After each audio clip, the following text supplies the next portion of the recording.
그러면 시작합니다.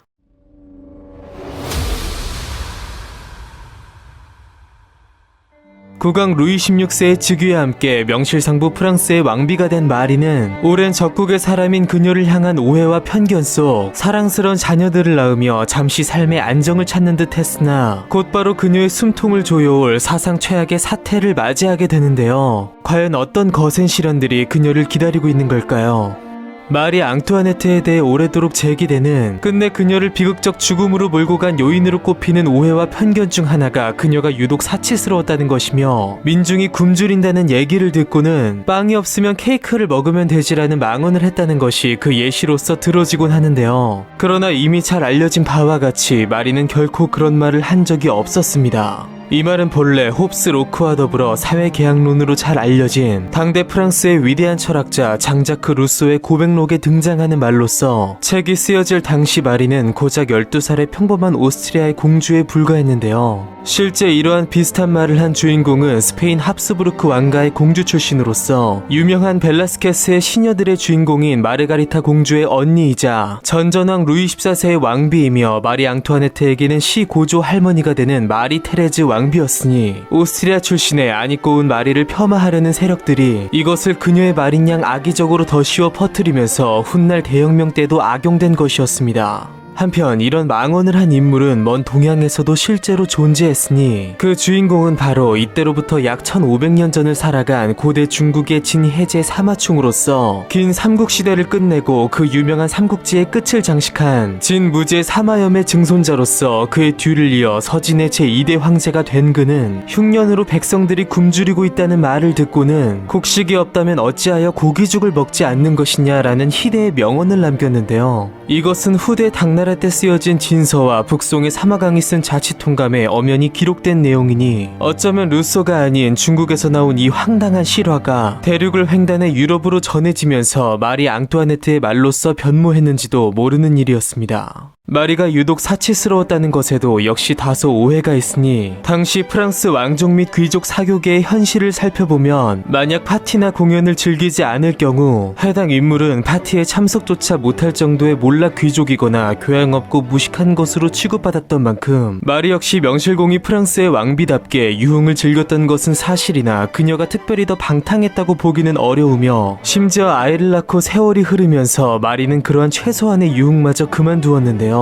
세간의 만연한 인식과 달리 마리의 소비는 이전 역대 프랑스의 왕비들보다 훨씬 적었던 것은 물론 오히려 검소한 편이었으니, 당시 프랑스 전체 예산 중 3%에 달하는 왕실 관련 예산 중 마리는 오직 필요한 만큼의 지출만을 했으며 심지어 그 중에 10%도 채 사용하지 않았습니다. 그러나 거듭된 전쟁으로 인해 당시 프랑스의 재정 상태는 워낙에 최악이었고, 결국 폭발한 민중이 들고 일어났을 당시 역대 최저의 사치를 부려온 왕비에게는 그마저도 용납될 수 없었던 것입니다. 그러나 그녀의 평판에 결정적 영향을 미친 사건은 사실 따로 있었으니, 그것은 바로 대혁명의 발판이 된 프랑스 역사상 희대의 사기 사건, 다이아몬드 목걸이 사건이었습니다. 사건의 개요는 이러합니다. 선왕 루이 15세는 그의 정부 듀바리 부인에게 선물할 목적으로 왕실 보석상 베모에게 최상급 다이아몬드를 모아 목걸이를 제작할 것을 주문했는데, 제작이 완료되기 전 국왕이 갑자기 사망함에 따라 주문자 및 구매자를 잃으면서 난감한 상황에 처한 베모는 새 국왕의 왕비인 마리 앙투아네트에게 목걸이를 사줄 것을 간청했으나, 프랑스의 재정 상태의 심각성을 알던 마리는 이를 무리스럽다 여기며 결국 거절하게 됩니다.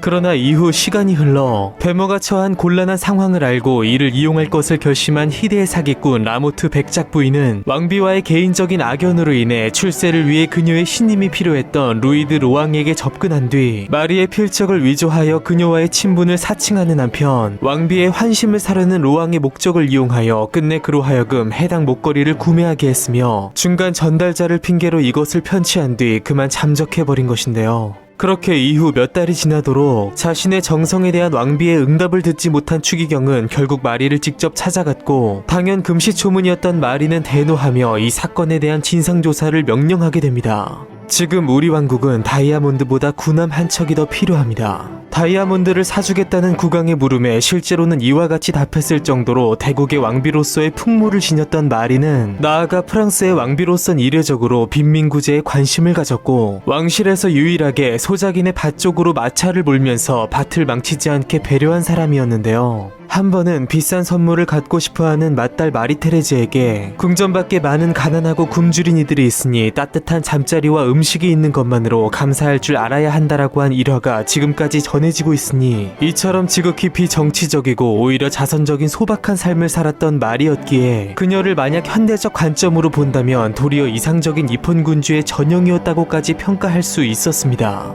그러나 지난 오랜 시간 누적된 온갖 악의적 소문들은 이미 그녀의 평판을 최악으로 떨어뜨려 놓았던 만큼 사건의 진실과 관계없이 사치스런 왕비가 다이아몬드 목걸이를 구매해 놓고는 도리어 그 책임을 다른 이들에게 돌리려 했다는 식으로 엉뚱하게 알려지면서 국민적 공분을 자아냈고 훗날 대혁명 당시 마리가 신문을 받는 주요 제목 중 하나로 등장하면서 결국에는 그녀의 비극적 최후까지 불러오게 됩니다. 한편 사기 혐의로 체포되어 감옥에 갇혔던 라모트 부인은 이후 대혁명으로 인한 혼란을 틈타 탈옥하여 영국으로 도망친 뒤 반성은커녕 회고록을 출판하여 자신은 다 왕비가 시키는 대로 했을 뿐이라고 거짓말하는 등 도리어 왕비에 대한 거짓 의혹을 증폭시키는 한편 인세를 통한 막대한 수입을 챙겼는데요. 이후 많은 시간이 흘러 아르센 르팽 시리즈로 유명한 프랑스의 작가 모리스 르블랑은 이 사건을 소재로 여왕의 목걸이라는 소설을 썼고 현대에 들어서 영화화되기까지 했으니 한 명의 인간이 저지른 이기적 행위가 한 가엾은 여인을 끝내 어떤 비극적 최후에 이르게 하는지를 우리에게 똑똑히 보여주고 있습니다.